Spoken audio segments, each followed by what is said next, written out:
حوالے سے گزشتہ جمعہ کی تفصیلاً بات ہوئی تھی. آج ایک بات کر رہا ہوں چونکہ ملک میں بڑی کشیدگی پائی جاتی ہے اس واپڈا کے حوالے سے.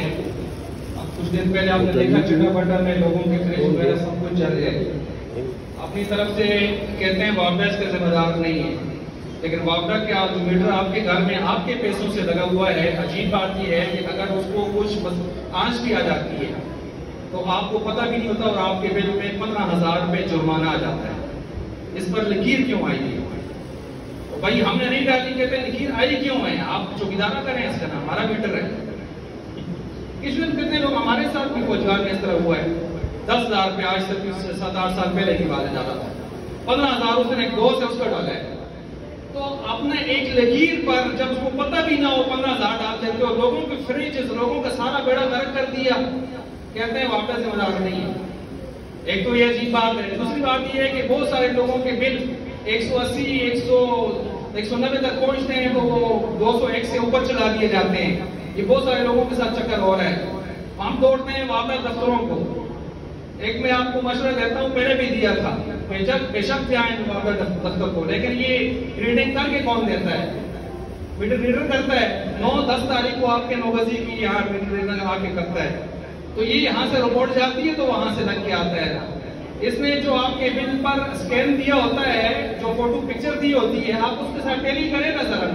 آپ کے پچھلے اس یونٹ میں آپ کو لازماً 7, 8, 10, 12 یونٹ زیادہ نظر آئیں گے. میں نے اپنے بھی چیک کیے 7 زیادہ ہے. آئی بات سمجھ؟ تو اگر یہ 7, 10 زیادہ ہے تو اس کو ضرب 27 ضرب 35 کریں نا، کدھر جاتی ہے آپ کی؟ یہ فاتو کدھر سے آ رہا ہے؟ باقی 10-12 ٹیکسز کو چھوڑ کر. تو یہ آپ ان سے پوچھ سکتے ہیں جو محترم یہاں آگے ریڈنگ کرتے ہیں، حضرت یہ آپ کی اسکین ہے، یہ پچھلا اگلا، یہ فرق کیوں ہے؟ فرق نکالو. تو جب ہر محلے میں جب یہ باتیں شروع ہوں گی تو انشاءاللہ اس کو بھی پتہ چلے گا.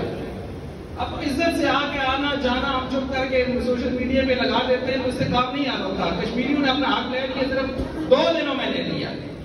تو اس لیے سوچنا پڑے گا. ملک میں دیکھیں لوگ خودکشیاں کر رہے ہیں، لوگ کیا سے کیا عجیب و غریب واقعات پیش آ رہے ہیں. پورے لوگ سڑکوں پہ لوٹ پوٹ ہو رہے ہیں، دفتروں کے آگے ذلیل ہو رہے ہیں.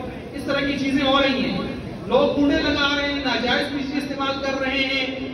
آپ جانتے ہیں بہت سارے لوگ ایسے کام کر رہے ہیں، وہ آپ کے کھاتے پڑ رہی ہے یہ روزہ ہر مہینے جو ہے بل کے اندر. تو اپنے بلوں کو چیک اینڈ بیلنس رکھیں، اس کی تصویر کو ہر آدمی اپنے دیکھیں کتنا فرق آ رہا ہے. میٹر ریڈر کو کھڑا کر کے پوچھیں، ادھر جا کے پوچھیں تاکہ پتہ چلے کہ کوئی پوچھنے والا ہے. جب پوچھنے والی قوم نہیں ہوتی ہے تو پھر یہی حال ہوتا ہے جو آج ہمارا چل رہا ہے. اور یہ بھی یاد رکھیں، ہر گھر میں اگر ایک کمرہ بھی اگر آپ کے پاس ہے تو آپ کا بل کم از کم 2,000 سے اوپر ہی آئے گا. اور آج جو اس وقت صورتحال ہے، ہر غریب سے غریب گھر جس میں 2-3 پنکھے چلتے ہیں، ایک موٹر چلتی ہے، ایک فریج چلتا ہے، اس کے 200 سے لے کر 300 تک یونٹ جتنی احتیاط بھی کرے، نہ بھی اے سی لگائے، واٹر کولر لگائے، 200 سے اوپر اس میں یونٹ آئیں گے. آپ دیکھ لیں تو اس کا مطلب سیدھا یہ ہے 10 سے 12-13,000 روپے بل اس کا آنا چاہیے. جو انہوں نے دجالی قانون بنایا ہوا ہے، دجالی قانون، جو ایک یونٹ کے 5-5 ہزار چارج کرنے جاتے ہیں. تو یہ ذہن میں رکھ لیں. اور اگر یہ 300 سے اوپر چلتا ہے تو آپ کا بل 20,000 سے اوپر جا رہا ہے. اور اگر 400 سے ٹپتا ہے تو 25-30 ہزار. اور اگر 500 کا فکر لگ رہا ہے تو پھر آپ اندازہ کریں 40-50 ہزار کا. اور ابھی انہوں نے 6 پہ سوشل میڈیا پہ چل رہے ہیں، مزید زیادہ کر دیا فی یونٹ. تو اب یہ بات کہاں جائے گی؟ معاملہ کہاں تک جائے گا؟ تو عوام کو جاگنا پڑے گا. ہمارا ملک ہے، ہمارے ادارے ہیں، لیکن ظلم زیادتی جب ہمارے ساتھ ہوتی ہے تو ہمیں احتجاج کا حق حاصل ہے. تو جب میں یہاں بات کر رہا ہوں، آپ بھی سوشل میڈیا پہ اپنے میٹر پر چیک اینڈ بیلنس رکھیں اس محلے سے، تاکہ کچھ بات پتہ چلے کہ جاگ رہے ہیں ہم یہاں پر. تو انشاءاللہ یہ خیر ہو جائے گا، اچھا بہتر ہو جائے گا. تو ضرور اس چیز کا چیک اینڈ بیلنس رکھیں، نہیں تو ظالم ظلم کرتا رہے گا، مظلوم پستا رہے گا، روتا رہے گا، اور یوں ہی سلسلہ چلتا رہے گا.